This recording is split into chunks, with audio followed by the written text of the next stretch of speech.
上帝住的地方和我们差不多，三室一厅外加厨房卫生间，但神就是神，关上冰箱门再打开，里面就是满满的酒，拿牛奶都是用念力移动。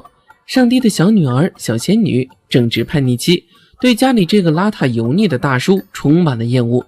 你瞧瞧他，整天就穿个破睡衣晃来晃去，每天除了胡吃海塞就是蹲在电脑面前，是不是像极了宅在家的你我？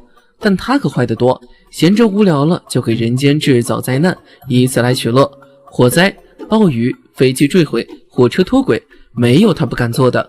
他还制定了各种让人倒霉的法则，比如人会在闹钟响起后再睡10分钟，排队时总是另一队走得快之类的。他没别的本事，就是会吼老婆。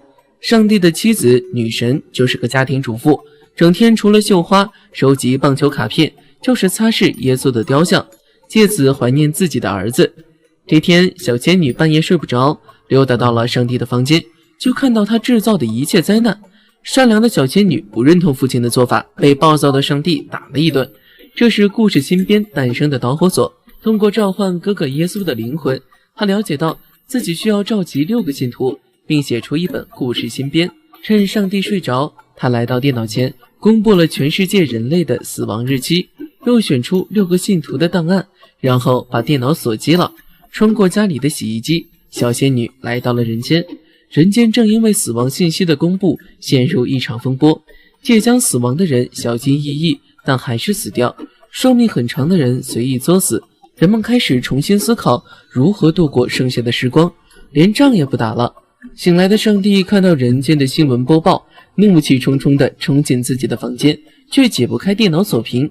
他要去敲小仙女的门，门被砍开了，里面没有人。上帝来到洗衣房，对着洞大喊，让小仙女回来，无人回应。他决定亲自去人间把小仙女带回来。这一边，小仙女刚来到人间就赶上一场大雨，从来没见过雨的她露出开心的笑。她对一切都感到好奇，翻垃圾桶里的汉堡吃，把自己吃吐了。一个流浪汉出现向她搭话，小仙女让他做了自己的写手。他们一起来到第一位信徒小美的住处。小美是男人的梦中情人，女人的嫉妒对象，但她的内心因为自己的残疾而深深自卑。7岁的时候，一辆地铁开过，带走了她的左臂。小仙女收集人们的眼泪，她不会哭泣，但可以听到每个人内心的音乐。夜晚，她为小美造了一个梦，在梦里，她看到自己的左手翩翩起舞。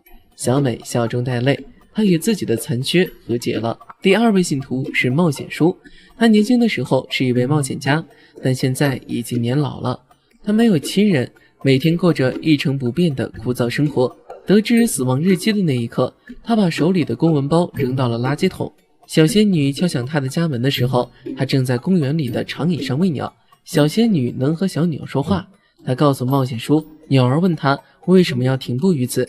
冒险叔看着飞向天空的小鸟，重新踏上了冒险之路。另一边，上帝的人间之行没有那么顺利，他闯过隧道。不巧的是，人间的洗衣机正在工作，他带着满身的破沫，被当成变态；翻垃圾桶又被当成是要饭的，被几个小混混围着暴打了一顿，送进了医院。他饿了，抢小孩的面包，有果酱的一面着了地。小仙女的第3位信徒是牡丹叔，牡丹叔最大的爱好是女人，导致这一切的原因是他小时候见到了一位绝色美女，从此对美女念念不忘。但他是个母胎单身，和女人说句话，人家转身就走。当他得知自己的死亡日期后，就取出了所有的钱，流连于脱衣舞俱乐部，直到花光了自己所有的积蓄。小仙女一眼点出牡丹叔的声音很好听，牡丹叔灵机一动，就去给色情影片配音了。没想到他遇到了自己的真命天女，在家里的女神发现画上的信徒们变成了15个，小仙女的3位信徒赫然在其中。上帝来到教堂，他抢了别人的救济食物，被人按在地上摩擦，幸好牧师把他救了下来，还给他食物吃。傲慢的上帝说着牧师身上的不幸，末了还得意地说这一切都是他干的。不出所料，又是一阵摩擦。第4位信徒是杀手哥，他也是上帝制定的一系列法则的受害者，和自己不爱的人共度一生。得知有死亡日期这回事之后，他就开始没有目的的杀人，毕竟死不死都和他无关了。这天，他又拿着把枪乱瞄，小仙女出现，让他开枪射小美。小美出现在瞄准器里，杀手哥开枪，子弹穿过小美的假肢，也击中了杀手哥的心。他爱上了小美，40多年来，他第一次体会到爱的感觉。正在绣花的女神惊讶地发现，画上的信徒又多了一个。第5位信徒是富婆姐，她过着和大多数富婆一样的日子，有钱但空虚，家里有一个不爱她的丈夫，她的人生只剩下5年。于是她终于决定和战舰男孩小帅谈个恋爱。让她伤心的是，趁她洗澡的功夫，小帅就扒了她的钱包走人了。小仙女听了她内心的音乐，带她来到了马戏团。富婆姐与笼子里的一只大猩猩产生了感情，她花钱买下了她，把她带到家里一起生活。这天，上帝终于找到了小仙女，他们被逼得无路可走的时候，小仙女拉着流浪汉，一个凌波微步把上帝给看傻了。他也想走水路去追他们，但一脚踩到了水里，没了电脑，他什么都不是。最后一位信徒是小红，小红是个体弱多病的孩子，而她一直觉得自己是个女孩，直到死亡日期只有几周之后，她终于放下他人的眼光，穿上红裙子来到学校。她要在最后的日子里做自己。小红的内心音乐是大海，小仙女为她造了一个鱼儿唱歌的梦。信徒们聚集起来，他们决定去海边陪小红度过最后的时光。他们来到却发现海滩上挤满了人，看来大家都想在海边等待死亡。上帝被当成是偷渡客遣返到了别的国家，他乘坐的飞机从他们头顶上飞过。小红坐在海滩上，问小仙女能不能改变这一切。小仙女说，这一切在于她的妈妈。